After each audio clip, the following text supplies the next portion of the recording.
नमः संस्कृताय प्रिय संस्कृत मित्राणि। संस्कृत सेवा में आप सभी का स्वागत है। हम लोगों ने एमपी वर्ग 2 के अध्ययन में देखिए कई छात्र कमेंट करते हैं गुरुजी बीपीएससी पढ़ाइए। तो आपको बता दें गुरुजी, ये बीपीएससी में भी आपसे प्रश्न पूछे जाएंगे।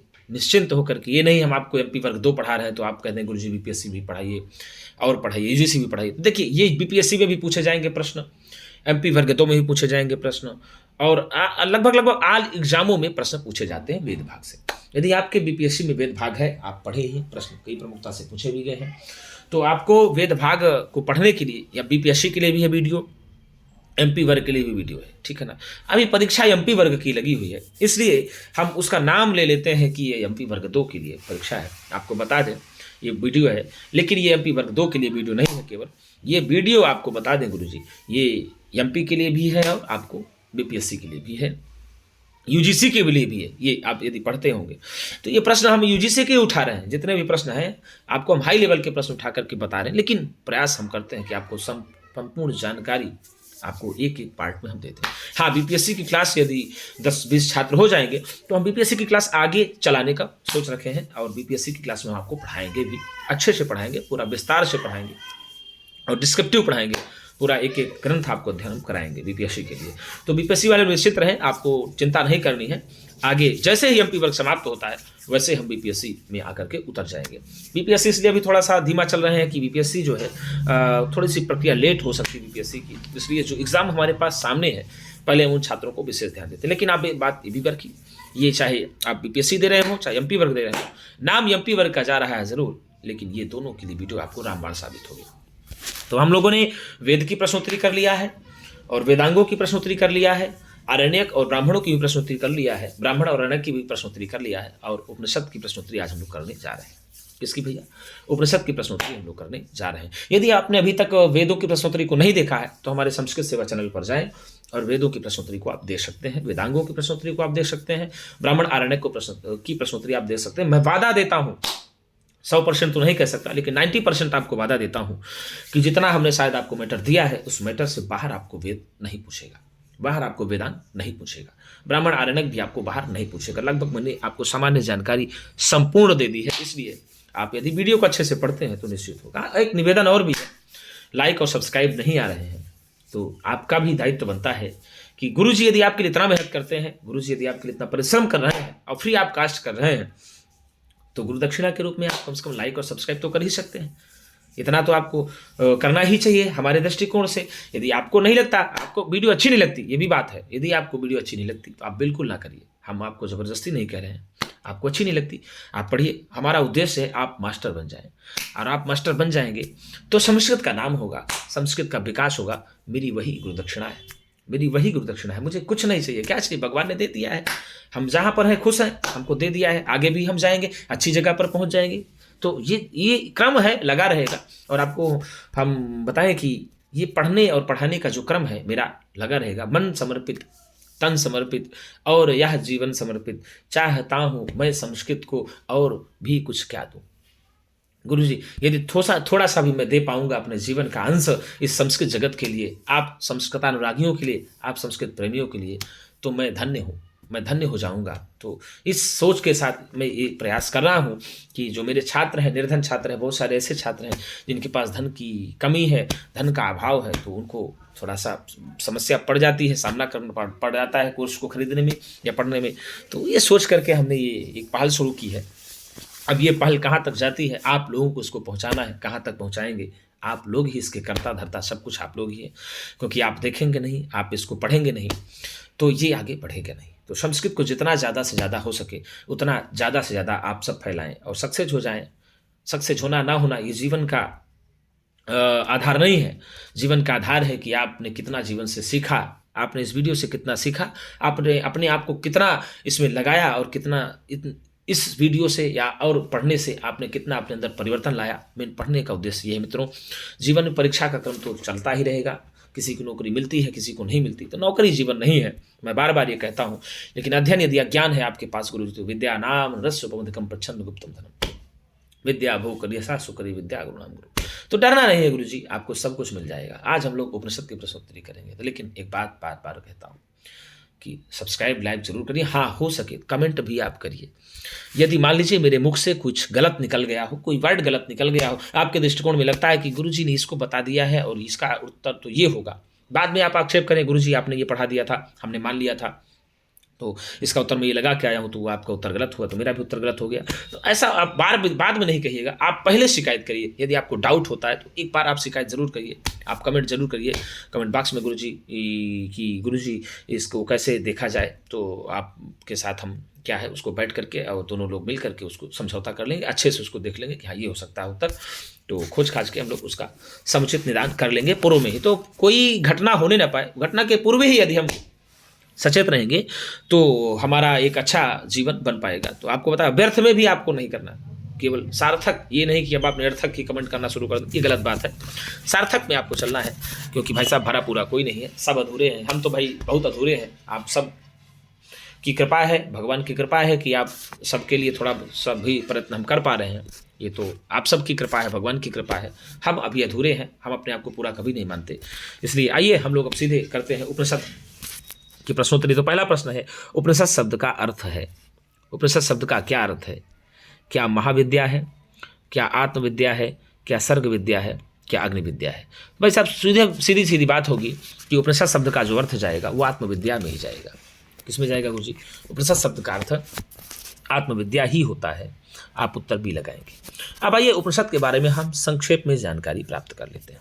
तो जो उपनिषद है ना, ये गुरुजी शब्द, जो उपनिषद शब्द का जो शब्द है, ये उप और नि उपसर्ग पूर्वक शब्द धातु से क्विप प्रत्यय लग करके बनता है। किससे गुरुजी?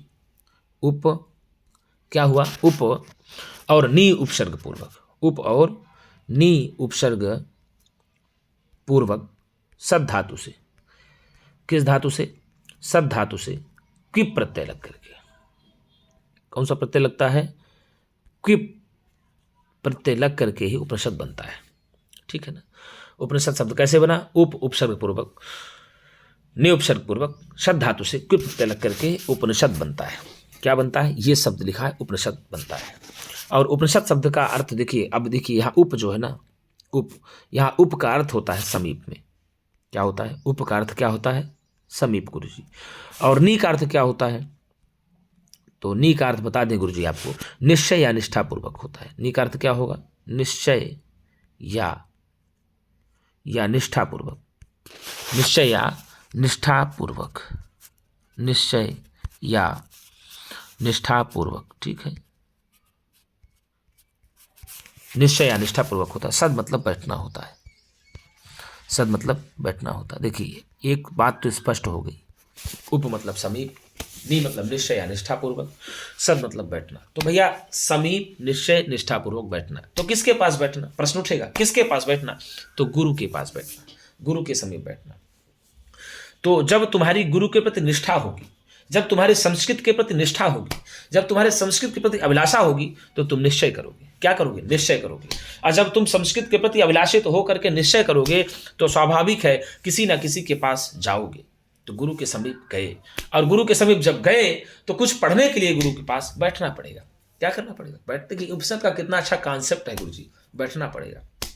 बैठ कर और बैठ करके विद्या को ग्रहण किए। क्या किए? विद्या को ग्रहण किए। तो इसका सीधा अर्थ ये जाता है कि जो विद्या गुरु के समीप निश्चय या निष्ठा पूर्वक बैठ करके ग्रहण की जाती है, उसको ही उपनिषद कहते हैं। क्या कहा? उसको ही उपनिषद कहते हैं। हमारे आदि शंकराचार्य भगवान ने उपनिषद का अर्थ ब्रह्म विद्या भी माना है। उपनिषद का अर्थ क्या माना है? यदि पूछ ले कि उपनिषद का अर्थ क्या माना जाता है, तो हमारे आदि शंकराचार्य भगवान ने उपनिषद का अर्थ भी विद्या, ब्रह्म विद्या माना है। और शंकराचार्य के अनुसार ही सद धातु के 3 अर्थ बताए गए हैं। यदि आपसे पूछ लेता है कि सद धातु के कितने अर्थ हैं, तो हम बता दें आपको कि उपनिषद शंकराचार्य भगवान के अनुसार सद धातु के 3 अर्थ बताए गए हैं। एक अर्थ बताया गया विशरण। क्या बताया गया? विशरण। ये विशरण का अर्थ होता है गुरुजी नाश होना। क्या होगा? विशरण का अर्थ होगा नाश होना। और दूसरा बताया है शंकराचार्य जी ने गति। क्या बताया?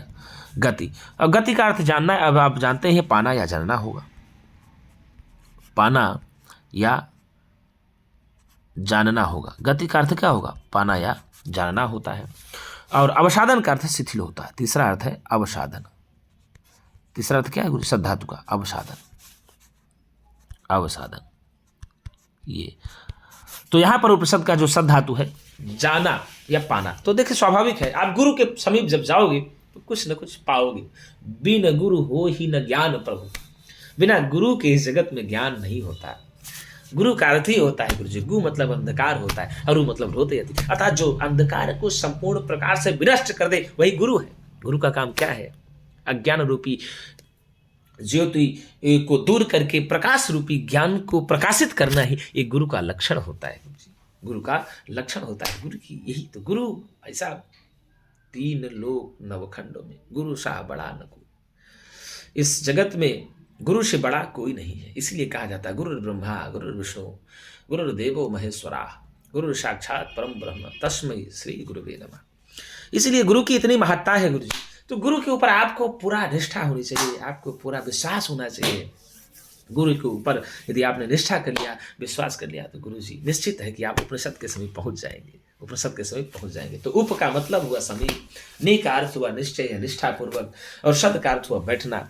तो सीधे सीधे हो गया समीप निष्ठा करके निश्चय करके बैठना। तो गुरु के समीप निश्चय करके बैठना, और गुरु के समीप यदि बैठोगे तो कुछ न कुछ ज्ञान जरूर मिलेगा। तो सीधी बात हो गई, विचार जो ज्ञान हमने गुरु के समीप बैठ करके प्राप्त किया हो उसे उपनिषद कहते हैं। अर्थात जो विद्या गुरु के समीप बैठ करके ग्रहण की जाती है, निश्चय निष्ठा पूर्वक ग्रहण की जाती है, उसको उपनिषद कहते हैं। और मुक्तकोपनिषद के अनुसार उपनिषदों की संख्या 108 मानी गई। कितनी गुरु जी? यदि आपसे पूछ ले कि मुक्तकोपनिषद के अनुसार जो उपनिषद की संख्या मानी गई है गुरु जी ना, वो 108 मानी गई। कितनी? 108। मुक्तकोपनिषद में 108 उपनिषदें मानी जाती हैं। और किंतु शंकराचार्य जी ने, हमारे आदि शंकराचार्य भगवान ने 10 उपनिषदों पर ही भाष्य लिखा है। कितना गुरु जी? आदि शंकराचार्य भगवान ने 10 उपनिषदों पर ही भाष्य लिखा है। जिसमें से गुरु जी कौन कौन सी प्रश्न है तो बता दें आपको। ईश केन कठ प्रश्न, ईश केन कठ प्रश्न, मुंडक मांडूक्य तित्तिरिहि प्रश्न, मुंडक मांडूक्य तित्तिरिहि, मुंडक मांडूक्य तित्तिरिहि, ईश केन कठ प्रश्न, मुंडक मांडूक्य तित्तिरिहि, ऐतरेयं च छान्दोग्यं बृहदारण्यकं 10, ऐतरेयं च छान्दोग्यं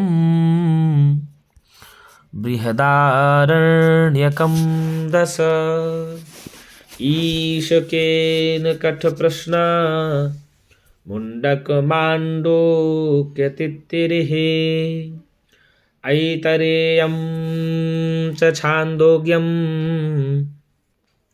बृहदारण्यकं 10। आदि शंकराचार्य भगवान के अनुसार बता दें आपको गुरु जी, 10 उपनिषदों पर भाष्य किया गया है, तो उनके अनुसार 10 उपनिषदें ही मानी जाती हैं।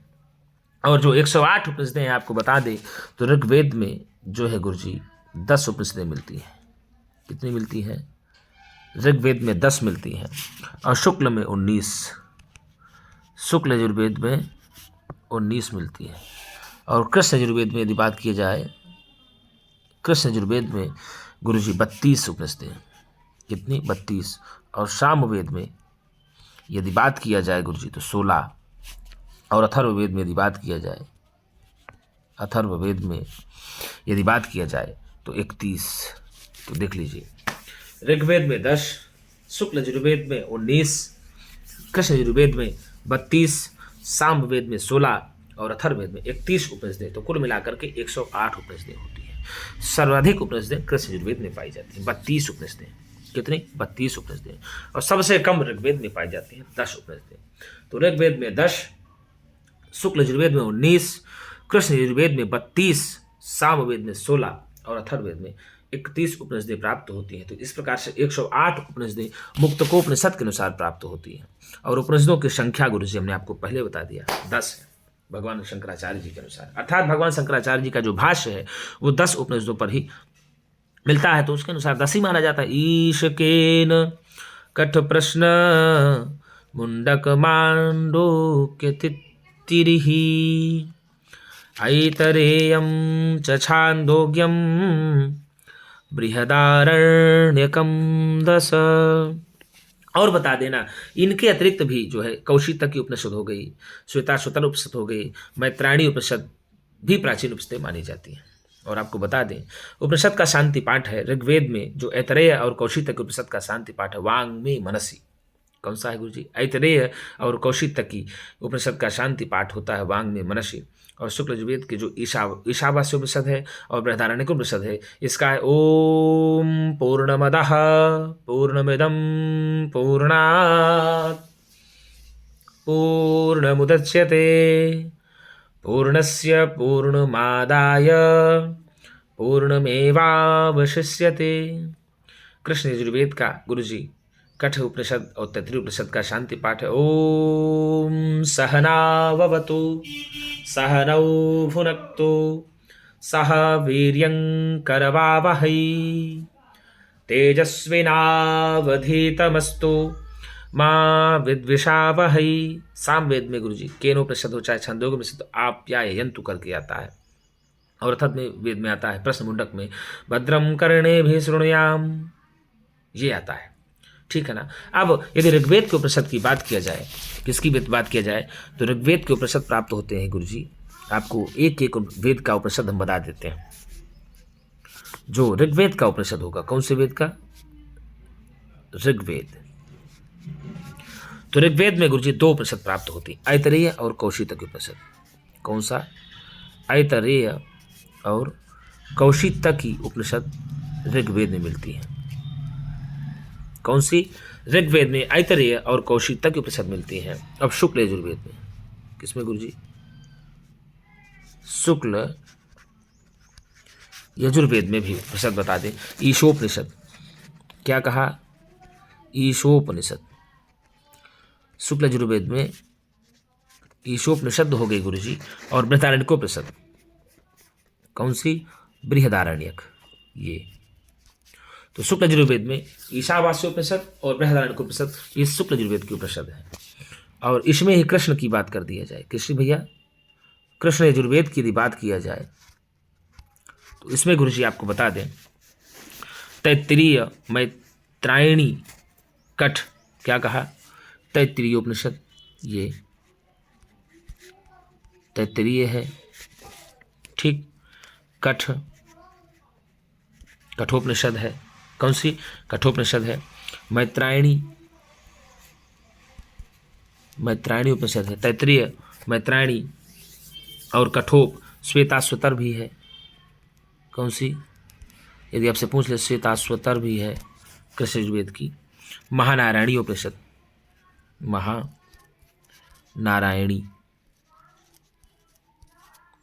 ठीक। तो तैत्तिरीय उपनिषद, कठोपनिषद, श्वेताश्वतरोपनिषद, मैत्रायणी उपनिषद, महानारायणी उपनिषद, ये कृष्ण यजुर्वेद की उपनिषदें हैं। आप इनको लिख लीजिए। सामवेद की बात किया जाए, सामवेद के कौन कौन सी उपनिषदें हैं, तो गुरुजी सामवेद की उपनिषदें हैं केनोपनिषद, कौन है?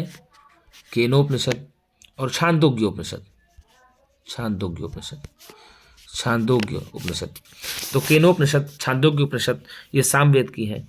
और अथर्ववेद की बात की जाए, किसकी गुरुजी? अथर्व वेद की यदि उपनिषद की बात किया जाए तो मुंडक, कौन सा है? प्रश्नोपनिषद, पहली आई प्रश्न, मुंडक, मुंडक प्रश्न, प्रश्नोपनिषद, मुंडकोपनिषद, और तीसरी मांडूक्योपनिषद। ये मांडूक्योपनिषद तीसरी हो जाएगी, मांडूक्योपनिषद। तो इस प्रकार से उपनिषदों की संख्या हमने सबको आपको बता दिया, किस किस वेद में कौन कौन सी उपनिषदें हैं। और विद्वान उपनिषद का रचना काल लगभग कुछ विद्वान 700 ईसा पूर्व मानते हैं। कौन मानते हैं? 700 ईसा पूर्व।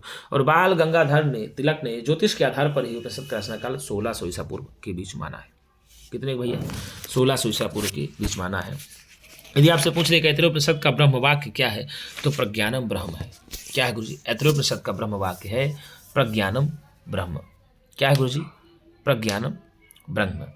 तो इस प्रकार से यदि ईशावास्य उपनिषद की बात किया जाए तो ईशावास्य उपनिषद शुक्ल यजुर्वेद की कर्ण शाखा से संबंधित है। 40वें अध्याय से लिया गया शुक्ल यजुर्वेद के 18 मंत्र ईशावास्य उपनिषद में है। कितने हैं गुरुजी? 18 मंत्र हैं। और तैत्तिरीय उपनिषद की बात किया जाए गुरुजी तो इसमें 3 वल्ली हैं, शिक्षावल्ली, ब्रह्मानंदवल्ली, भृगुवल्ली। कौन कौन से? शिक्षावल्ली, ब्रह्मानंदवल्ली और भृगुवल्ली, ये तैत्तिरीय उपनिषद में है। और इसका बता दें गुरुजी, कठोपनिषद की बात किया जाए तो कृष्ण यजुर्वेद की कट शाखा से कठोपनिषद लिया गया है और इसमें भी 2 अध्याय हैं, 6 वल्लियाँ।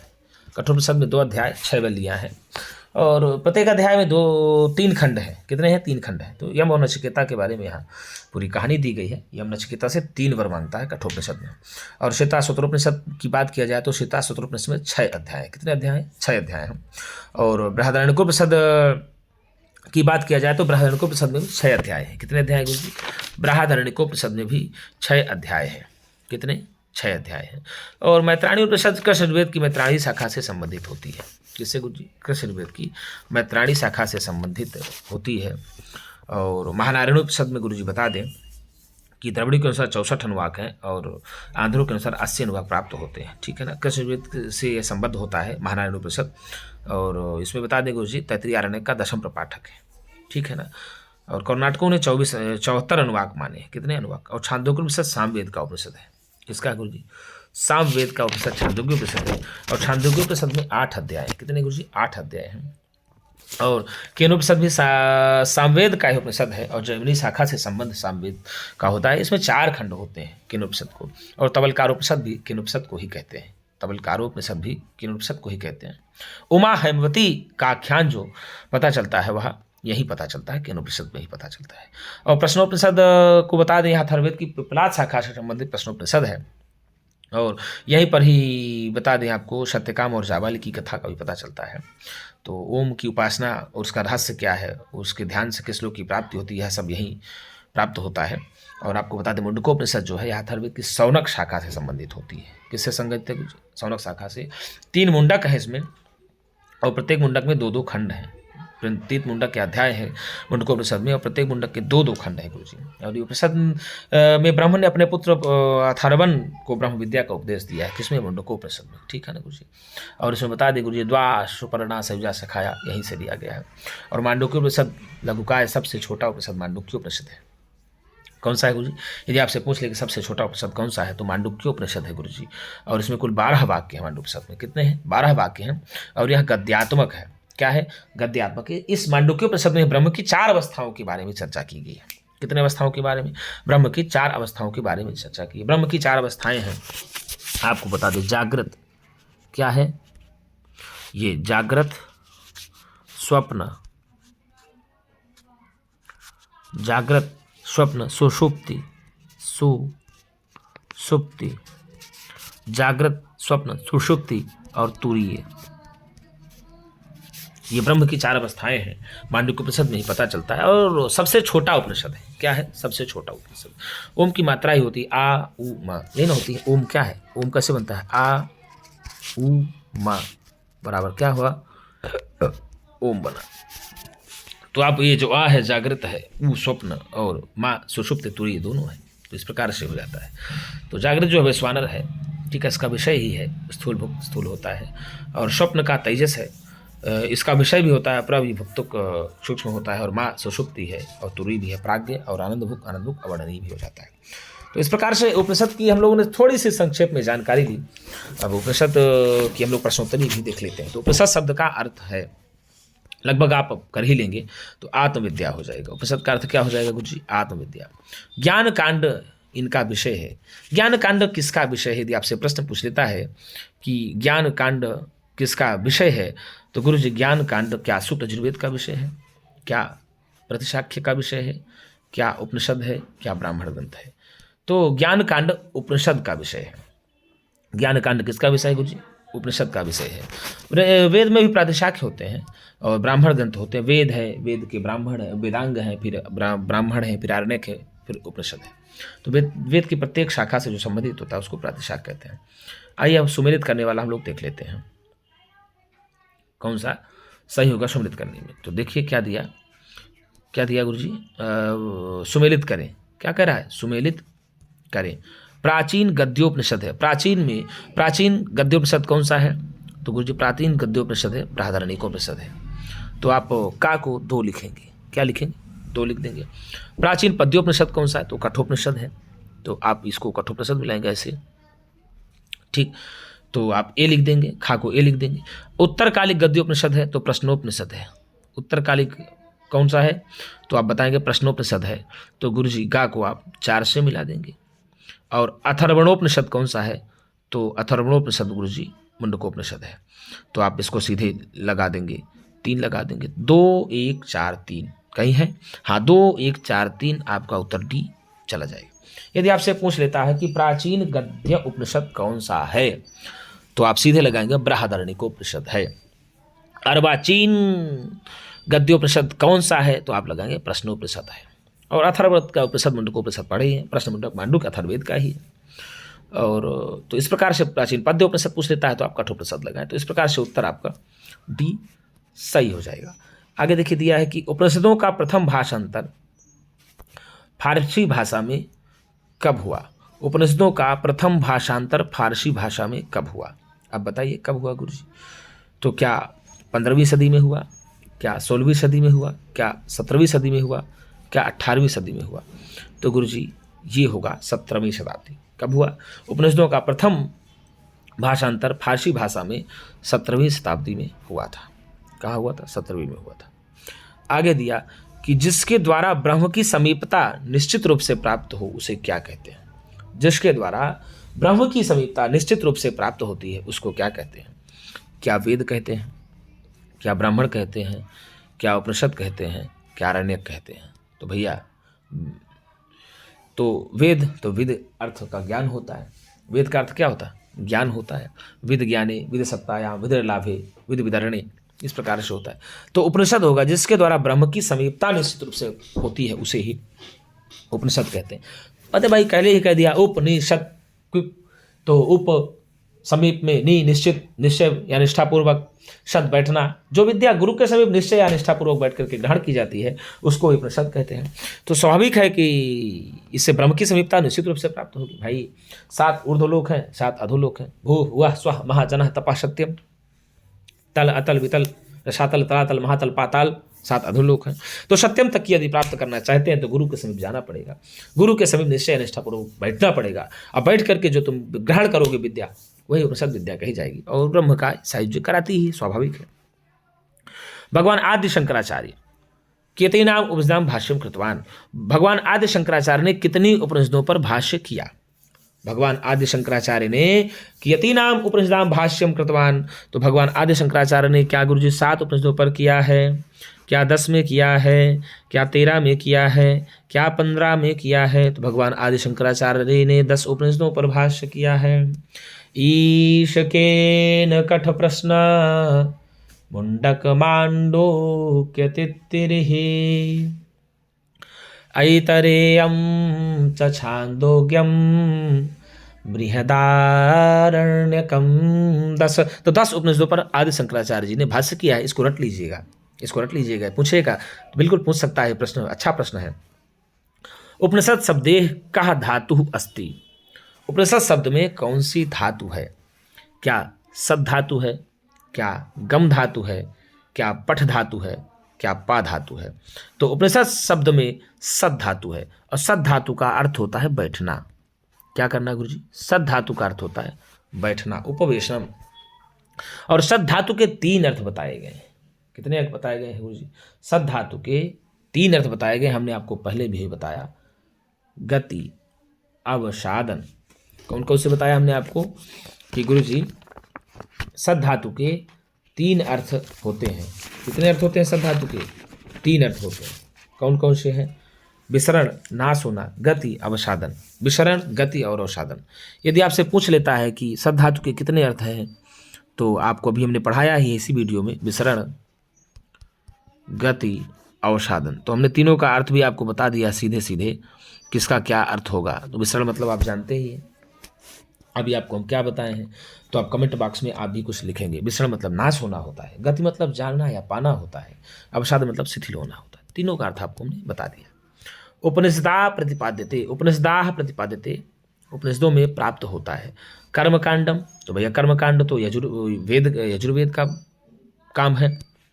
ज्ञान कांडम, वास्तु कांडम, यंत्र कांडम, तो उपनिषदों को ही ज्ञान कांड भी कहा जाता है। उपनिषदों का विषय क्या है? ज्ञान कांड है। कर्मकांड यजुर्वेद का है। कर्मकांड किसका है? यजुर्वेद का है। तो उत्तर आपका बी सही हो जाएगा। कौन सा उत्तर सही होगा गुरु जी? बी आपका उत्तर सही हो जाएगा। आगे दिया उपनिषद पुस्तकें हैं। उपनिषद पुस्तकें हैं, क्या धर्म पर आधारित हैं, क्या योग पर आधारित हैं, क्या विधि पर आधारित हैं, क्या दर्शन पर आधारित हैं? तो उपनिषद की पुस्तकें गुरु जी दर्शन पर ही आधारित है भैया, ज्ञान दर्शन पर आधारित है। किस पर आधारित है? दर्शन पर भी, ज्ञान दर्शन पर आधारित होती हैं उपनिषदें। योग पर तो आप जानते हैं, योग सूत्र है पतंजलि जी का, उसमें बताया गया है अष्टांग योग, यम नियम आसन प्राणायाम प्रत्याहार धारणा ध्यान समाधि, ऐसी चर्चा आती है योग में। ठीक, युज्र योगी, योग का अर्थ ही होता है जोड़ना। क्या होता है? योग का अर्थ होता है जोड़ना। और धर्म क्या है? तो यागादि देव धर्म, चोदना लक्षण अर्थो धर्म, मीमांसा में बताया गया है यागादि कार्य करना ही धर्म है। ठीक है ना। और धारणात् धर्मा, जो धारण किया जाए वही धर्म कहा जाता है। और विधि भी जानते हो, उपयोग विधि, अधिकार विधि, विनियोग विधि, प्रयोग विधि, तो 4 प्रकार की विधियां भी बताई गई हैं मीमांसा में। तो इस प्रकार से विधि की भी चर्चा आप कर सकते हैं। उपनिषदों की विषय वस्तु है। उपनिषदों की विषय वस्तु क्या है गुरु जी? क्या दर्शन है, क्या कर्म कांड है, क्या भक्ति है, क्या उपयुक्त में से सभी है? तो उपनिषदों के जो विषय वस्तु है वह दर्शन है गुरु जी, न तो कर्मकांड है। कर्मकांड तो यजुर्वेद का है, आप जानते ही पढ़े हैं कि यजुर्वेद का विषय क्या है, कर्मकांड है। भक्ति है तो भक्ति आप पढ़ते हैं, भक्ति योग 12वां अध्याय है, भगवान श्री कृष्ण गीता में है, ये भी नहीं होगा। दर्शन हो जाएगा। उपनिषदों की विषय वस्तु क्या है? दर्शन, ज्ञान दर्शन। यह एक उपनिषद का नाम नहीं है। अब बताइए इनमें से कौन सा उपनिषद का नाम नहीं है? क्या छांदोग्य है? छांदोग्य उपनिषद है। बृहदारण्यक है, बृहदारण्यकोपनिषद है। प्रश्न है, प्रश्नोपनिषद है।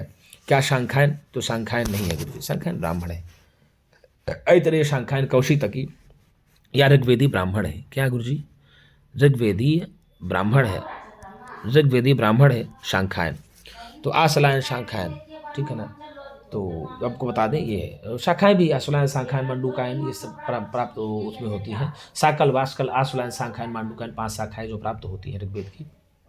और ब्राह्मण भी है, ठीक है ना। तो शाखा भी कह सकते हैं, ब्राह्मण भी कहते हैं। अब छांदोग्य उपनिषद सामवेद से संबंधित है ना, पढ़े हैं। और प्रश्न मुंडक मांडूक्य आप पढ़े ही हैं कि गुरु जी आपका हो जाएगा अथर्ववेद से संबंधित, यजुर्वेद से। ठीक है, आगे देखते हैं। आगे दिया ईशावास्य दिशा कथम अमृतम अश्नुते। ईशावास्य के अनुसार कैसे अमृता की प्राप्ति होती है? एकत्वेन, क्या एकत्वेन, संभवात, संभूत्या, सत्येन।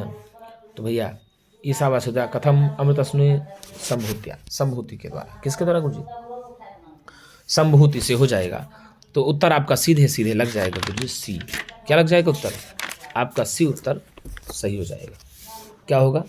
सी आपका उत्तर सही हो जाएगा। आगे देख लेते हैं।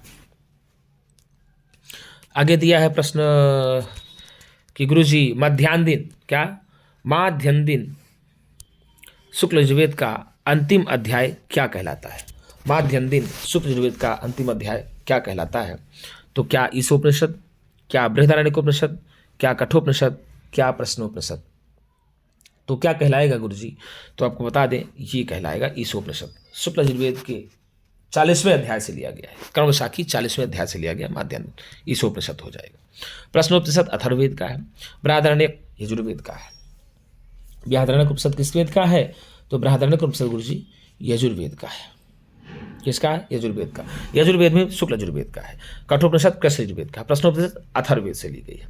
विद्या किम अश्नुते, विद्या किम अनुसुते, क्या क्षीरम अनुसुते, क्या जलम अनुसुते, क्या विषम अश्नुते, क्या अमृतम अश्नुते? तो विद्या अमृतश्नुते। क्या होगा? विद्या अमृतश्नुते। तो विद्या से अमृत की प्राप्ति होती है। तो हो जाएगा आपका उत्तर डी, उत्तर आपका सही हो जाएगा। क्या होगा गुरुजी? डी आपका उत्तर सही हो जाएगा। आगे दिया न कर्म लिप्यते नरे इत्यत्र कस्य कर्मणः वर्णम अस्ति। क्या अनासक्त कर्म, क्या ज्ञान कर्म, क्या यज्ञ कर्म, क्या आसक्त कर्म? तो गुरुजी ये ज्ञान कर्म नहीं होगा, अनासक्त कर्म, अर्थात जिसमें किसी भी प्रकार की आसक्ति नहीं होती है, जिसमें किसी भी प्रकार की आसक्ति ना हो। ना कर्म लिप्यते नरे, ऐसे कर्म में मनुष्य को नहीं, अनासक्ति कर्म करना चाहिए। कौन सा? अनासक्ति भाव से व्यक्ति को कर्म करनी चाहिए। तो अनासक्त कर्म हो जाएगा। तो यहाँ पर उत्तर चला जाएगा ए। 35 का उत्तर क्या होगा? ए होगा, ज्ञान कर्म नहीं होगा, अनासक्त कर्म होना चाहिए। ठीक है, आगे दिया माध्यन्दिन शाखायाः कस्मिन् अध्याये ईशावास्योपनिषत् अस्ति। माध्यन्दिन शाखा के किस अध्याय में ईशावास्योपनिषत् है? क्या 10वें अध्याय, क्या 12वें अध्याय, क्या 15वें अध्याय, क्या 44वें अध्याय? तो माध्यन्दिन शाखा के 40वें अध्याय में ईशावास्योपनिषत् है। माध्यन्दिन शाखा के 40वें अध्याय में ही ईशावास्योपनिषत् लिया गया है। अंतिम अध्याय है ईशावास्योपनिषत् का 40वां अध्याय। 40 अध्याय है ही है। ठीक है, आगे दिया शुक्ल यजुर्वेद में 40 अध्याय है। ईशावास्योपनिषदनुसारम कया रीत्या अमृतत्व प्राप्तिर्जायते। ईशावास्योपनिषद के अनुसार किस रीति के द्वारा अमृतत्व की प्राप्ति होती है? तो अविद्यया मृत्युम तीर्त्वा विद्यया अमृतस्नुते। अविद्यया मृत्युम तीर्त्वा विद्यया अमृतस्नुते। तो अविद्या मृत्यु तीर्थ, अविद्या से मृत्यु को पार करके विद्या अमृतस्नुते, विद्या से मृत्यु की प्राप्ति होती है। तो कया ईशावास्योपनिषदनुसारम कया रीत्या अमृतत्व प्रत्यय विद्यया, विद्या के द्वारा अविद्यया मृत्युम तीर्थवा विद्यया अमृतस्नुते, ऐसे आया ही है। केन प्रकारेण जिजीविषेत, केन प्रकारेण जिजीविषेत, तो हसन हंसते हुए, धावन दौड़ते हुए, कर्म कुर्वन् कर्म करते हुए, क्या चिंतयन क्या चिंतन करते हुए। तो कुर्वन्नेवेह कर्माणि जिजीविषेक्षतं समाः एवं त्वयि नान्यथेतोस्ति न कर्मं लिप्यते नरे। तो भैया कर्म करते हुए मनुष्य को 100 वर्ष तक जीना चाहिए। कहाँ कहा गया है? तो ईशावास्योपनिषद में कहा गया है। कहाँ कहा गया है गुरुजी? ईशावास्योपनिषद में कहा गया है। क्या कहा गया है? कुर्वन्नेवेह कर्माणि जिजीविषेक्षतं समाः, कुर्वन्नेवेह कर्माणि जिजीविषेक्षतं समाः एवं त्वयि नान्यथेतोस्ते न कर्म लिप्यते नरे। अर्थात इस संसार में जो मानव है ना, उसको कर्म करते हुए 100 वर्ष तक जीने की इच्छा करनी चाहिए।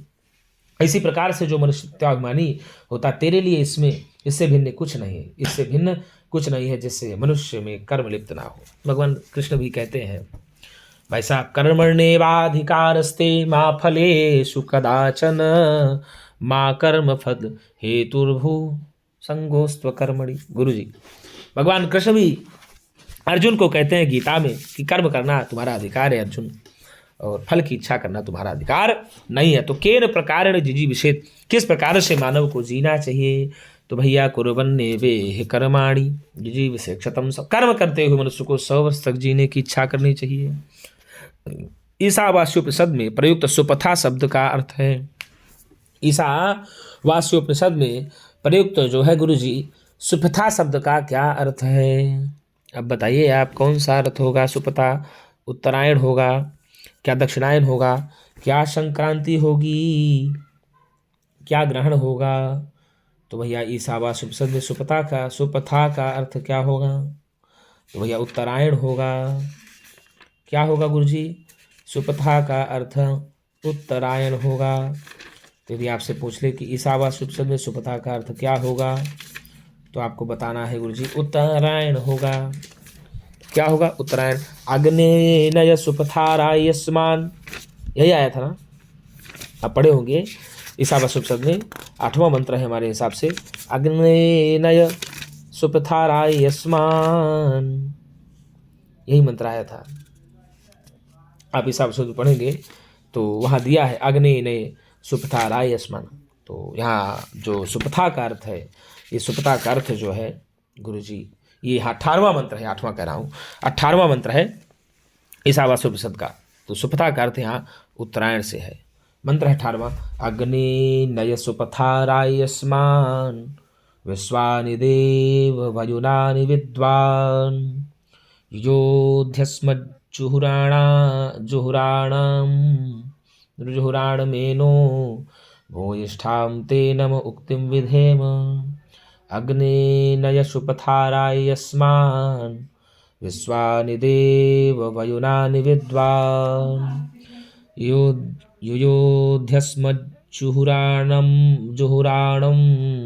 जुहुराणमेनो भूयिष्ठां ते नम उक्तिम विधेम। अर्थात हे अग्नि, हमें कर्म फल को के भोग के लिए सन्मार्ग सुपथ में ले चलो।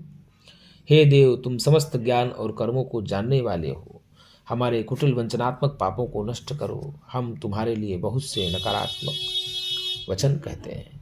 तो यहाँ जो सुपथा का अर्थ होगा उत्तरायण होगा। क्या होगा गुरु? उत्तरायण होगा। आगे दिया यह सर्वज्ञ, क्या कहा? यह सर्वज्ञ सर्वविद्यस्य ज्ञानमयं तपः इत्यस्मिन् मंत्रांशे सर्वज्ञ सर्वविद इत्यनयोः पदयोः अर्थः अस्ति शंकर भाष्यम अनुसारम। शंकर भाष्य के अनुसार सर्वज्ञ का अर्थ क्या होगा? तो भैया अब आप बताइए क्या होगा गुरु जी? सर्व सामान्य रूपेण जानाति सर्वम च विशेष रूपेण जानाति। जो सब को सामान्य रूप से जाने और सब विशेष रूप से जाने वही होगा सर्वज्ञ। ईशावास्योपनिषद क्या कहलाता है भैया? ईशावास्योपनिषद क्या कहलाता है? अब आप बताइए ईशावास्योपनिषद क्या कहलाता है? ईशावास्योपनिषद बताइए क्या कहलाता है? क्या आरण्यक कहलाएगा? क्या वेदांत कहलाएगा? क्या ब्राह्मण कहलाएगा? क्या कल्प कहलाएगा? तो भैया वेदांत कहलाएगा। वेदांत क्यों कहलाएगा? क्योंकि वेद के अंतिम भाग है, इसलिए वेदांत कहलाता है। वेद के 5 भाग हैं। वेद के कितने भाग हैं? 5 भाग हैं। आपको बता दें, वेद के वेदांग, वेद के ब्राह्मण, आरण्यक और उपनिषद। तो अब यह चाहे ईशोपनिषद पूछे चाहे कोई भी उपनिषद पूछ ले, उपनिषद की चर्चा आती है। उपनिषद को ही वेदांत विद्या भी कहते हैं। वेद का अंतिम भाग होने का उसको वेदांत कहते हैं। मीमांसकों ने 5 माने हैं। विधि, मंत्र, नाम, अध्यय, निषेध, अर्थवाद। मीमांसकों को 5 भाग माने। कौन कौन सा? विधि, मंत्र, असंग्रह पढ़ेंगे जैमिनी का तो वहां मिलेगा नामधेय, निषेध, अर्थवाद। ऐसे भी 5 हैं, ऐसे भी 5 हैं। विधि, मंत्र, नामधेय, निषेध, अर्थवाद मीमांसकों के अनुसार। ठीक है, किसके अनुसार? मीमांसकों के अनुसार 5 भाग है। विधि, मंत्र, नामधेय, निषेध और अर्थवाद है। इसी प्रकार से वेद के 5 भाग हैं। वेद, वेदांग, ब्राह्मण, आरण्यक, उपनिषद। उपनिषद वेद का अंतिम भाग है और निषेध अर्थवाद भी वहाँ अंतिम भाग है। यह समस्त जगत किससे व्याप्त है? वेद से, ईश्वर से, मनुष्य से, पशुओं से। तो यह संपूर्ण जगत किससे व्याप्त है गुरु जी? यह संपूर्ण जगत ईश्वर से व्याप्त है। किससे व्याप्त है? ईश्वर से व्याप्त है। ईशावास्योपनिषद का मंत्र ही है, पहला ही मंत्र है गुरु जी। कौन सा है? तो आप लोग सब पढ़े हैं। ईशावास्योपनिषद का पहला मंत्र है ईशावास्यमिदं सर्वं यत्किंच जगत्यां जगत् तेन त्यक्तेन बुञ्जीथा मा गृधा कस्य स्विद्धनम्।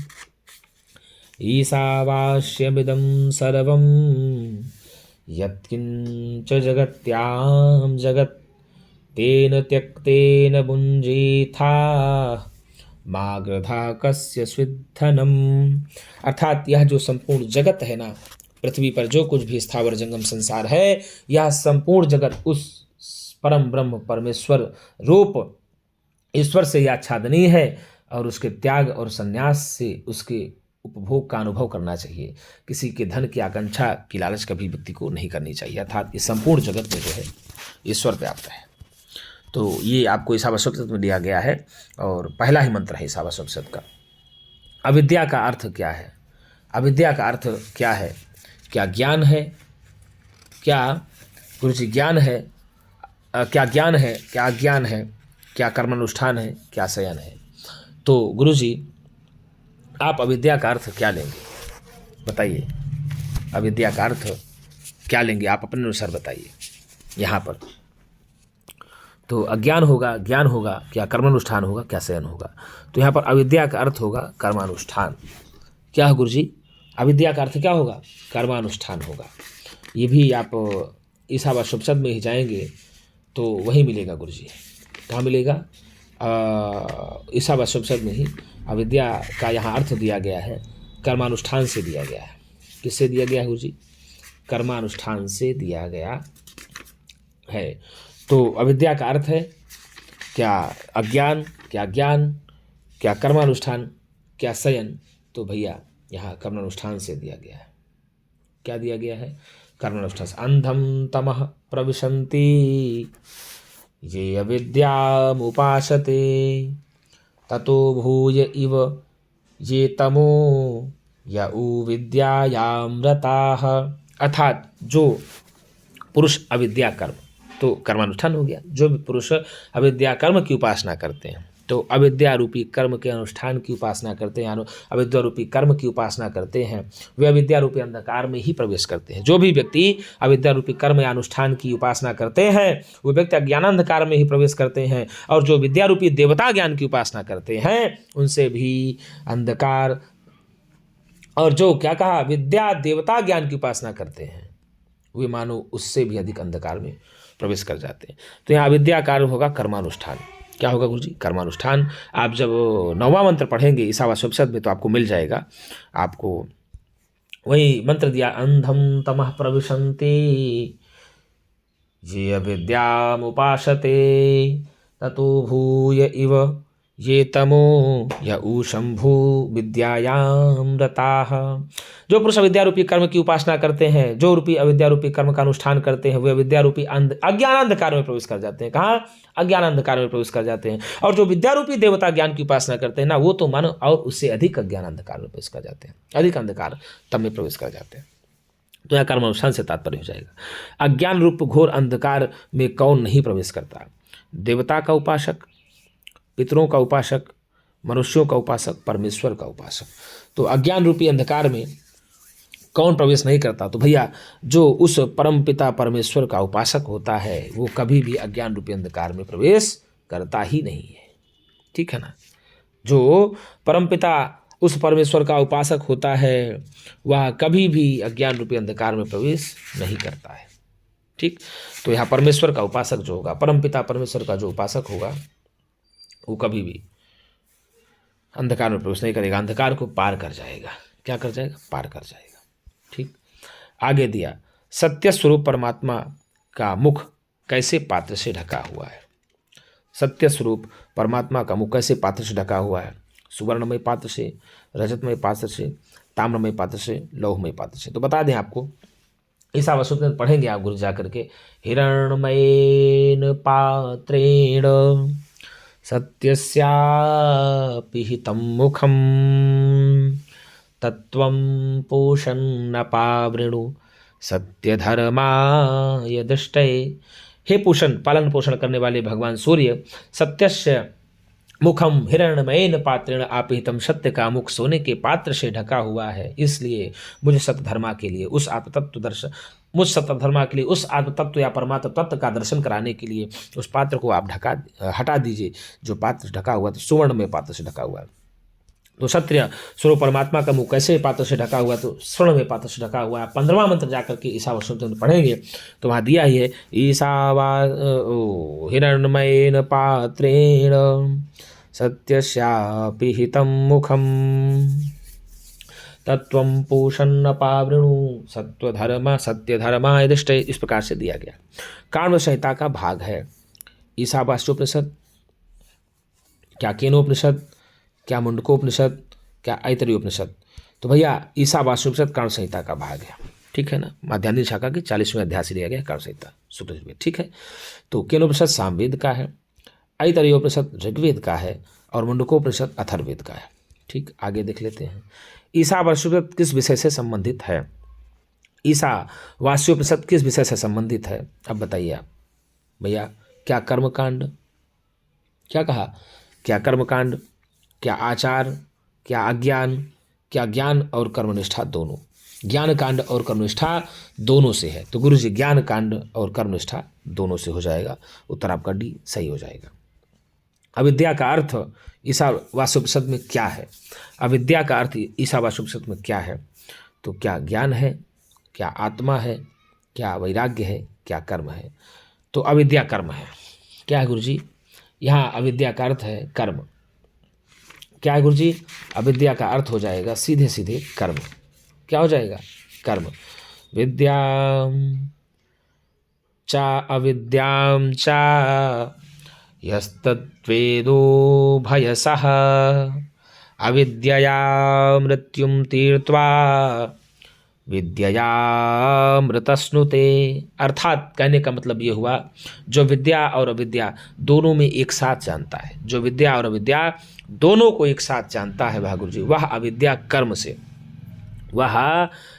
कर्म से मृत्यु को पार करके विद्या के द्वारा अमृतत्व को प्राप्त कर लेता है। जो विद्या और विद्या दोनों के बारे में जानता हो वह अविद्या रूपी कर्म से मृत्यु को प्राप्त कर लेगा। क्या कर लेगा? अविद्या रूपी कर्म से मृत्यु को प्राप्त कर लेगा, और मृत्यु को प्राप्त करने के पश्चात विद्या के द्वारा ही अमृतत्व की प्राप्ति कर लेता है। तो गुरु जी यहाँ विद्या का अर्थ क्या दिया है ईशावास्योपनिषद में? अब ईशावास्योपनिषद के 11वें मंत्र का पढ़ेंगे तो वहाँ सीधे दिया है, विद्याम चा अविद्याम चा यस्तद्वेदो भयसः अविद्यया मृत्युम तीर्त्वा विद्ययामृतस्नुते। जो विद्या और विद्या इन दोनों को भी जानता, जो भी प्राणी इस जगत में विद्या और अविद्या दोनों को एक साथ जानता है वह अविद्या रूपी कर्म से मृत्यु को प्राप्त कर जाता है, और विद्या रूपी कर्म से मृत्यु को प्राप्त करके ही वह विद्या के द्वारा अमृतत्व की प्राप्त कर लेता है। तो यह विद्या का क्या अर्थ होगा? तो विद्या रूपी कर्म हो गया। संभूति शब्द का अर्थ है, बताइए गुरुजी, संभूति शब्द का अर्थ क्या है यहाँ पर? संभूति शब्द का अर्थ अविनाशी परमेश्वर है क्या? क्या कहा गुरुजी? संभूति शब्द का अविनाशी परमेश्वर है क्या? और नहीं तो क्या बताइए गुरुजी? विनाशी पुरुष है क्या? क्या विनाशी पक्षी है? वायु है। तो संभूति शब्द का क्या अर्थ होगा गुरुजी? तो आपको बता दें अविनाशी परमेश्वर होगा। संभूति शब्द का अर्थ क्या? अंधम तमः प्रविशन्ति ये संभूतिमुपासते ततो भूय इव ते तमो या संभूत्यामृताः। अर्थात जो असंभूति की उपासना करते हैं, किसकी भैया? जो असंभूतिम उपासिते, जो असंभूति की उपासना करते हैं वो घने अंधकार में प्रवेश कर जाते हैं। कहाँ कर जाते हैं? घने अंधकार में प्रवेश कर जाते हैं। और जो संभूति की उपासना करते हैं वह व्याकृत कार्य ब्रह्म की उपासना करते हैं। अविनाशी व्याकृत मतलब जिसका कोई आकार ही भी आकृत, व्याकृत जिसका कोई आकार ही नहीं, निराकार है, उस परम ब्रह्म की उपासना करते हैं। वो मानो उससे भी अधिक अज्ञान अंधकार में प्रवेश कर जाते हैं। तो भैया संभूतिम, ठीक है ना, असंभूतिम चा यस्तद्वेदो भयसः। ठीक, इस प्रकार से आप उत्तर यहाँ पर दिया अविनाशी परमेश्वर। कौन है गुरुजी? अविनाशी परमेश्वर। संभूतिम चा विनाशम चा यस्तद्वेदो भयसः विनाशेन मृत्युम तीर्त्वा संभूत्यामृतस्नुते। तो ये मंत्र है 14वें मंत्र का है। अतः जो असंभूति और कार्य ब्रह्म विनाश दोनों को एक साथ जानता है वह कार्य ब्रह्म की उपासना से मृत्यु को पार करके असंभूति के द्वारा अमृतत्व प्रकृति को प्राप्त कर लेता है। ऐसे ही दोनों मंत्र दिए हुए संभूति के विषय में। शुक्ल यजुर्वेद से संबंधित उपनिषद है। शुक्ल यजुर्वेद से संबंधित कौन सा उपनिषद है? क्या ईशावास्योपनिषद है? क्या कठोपनिषद है? क्या मुंडकोपनिषद है? क्या केनोपनिषद है? तो ईशावास्योपनिषद और बृहदारण्यकोपनिषद दोनों शुक्ल यजुर्वेद से है, और कठोपनिषद कृष्ण यजुर्वेद से है। किससे गुरुजी? कृष्ण यजुर्वेद से। मुंडकोपनिषद किससे है? तो आपको बता दें अथर्ववेद से है। और केनोपनिषद किससे है? तो गुरुजी सामवेद से केनोपनिषद है। किससे है? सामवेद से केनोपनिषद है। तो मित्रों ये रहा हमारा उपनिषद का संक्षिप्त वीडियो। एक भाग और हम लाएंगे उपनिषद में, 2 वीडियो आपको हम पढ़ाएंगे। तो हम लोगों ने संक्षेप में उपनिषद का परिचय जाना, और उपनिषद से क्या प्रश्न बनेंगे ये सब भी हमने जाना। उपनिषद कितने हैं ये भी हमने जाना, किसके अनुसार कितने हैं ये भी हमने जानने का इसमें प्रयत्न किया। तो एमपी वर्ग के लिए अभी ये रामबाण साबित होगी, यूजीसी भी जो दे रहे छात्र उनके लिए भी रामबाण साबित होगी वीडियो, और जो भी छात्र बीपीएससी देने जाएंगे उनके लिए भी यह वीडियो रामबाण साबित होगी। मैं इतना जरूर कहूँगा, 100% तो नहीं कह सकता, लेकिन 90% आपको इससे लाभ इस वीडियो से मिलेगा। और मेरा निवेदन भी आपसे यही है कि यदि वीडियो आपको अच्छी लगती हो, तनिक मात्र भी अच्छी लगती हो, तो एक बार गुरुजी लाइक एवं सब्सक्राइब जरूर करिएगा। हो सकेगा तो ज़्यादा से ज़्यादा संस्कृत अनुरागियों के पास इसको शेयर करने का भी प्रयास करिएगा। तो मित्रों, इसी प्रकार से हम नई नई वीडियो लेकर के आपके पास आते रहेंगे। हम अभी एक उपनिषद पर एक वीडियो और बनेंगे। उपनिषद के बाद हम लोग अब दूसरे यूनिट में प्रवेश करेंगे, एमपी वर्ग में ही। आपको यूनिट वाइज हम आपको प्रश्नोत्तरी कराते चलेंगे। तो जो जो प्रश्न बनेंगे, वेद हैं, वेद हो गया, अब आपका रामायण हो गया, महाभारत हो गया, दर्शन हो गया, जो जो भी ग्रंथ दिए गए उन सभी का आपको अध्ययन हम कराते चलेंगे मित्रों। तो आज के लिए इतना ही मित्रों, हम पुनः एक नई वीडियो के साथ मिलेंगे। तब तक के लिए नमः संस्कृताय।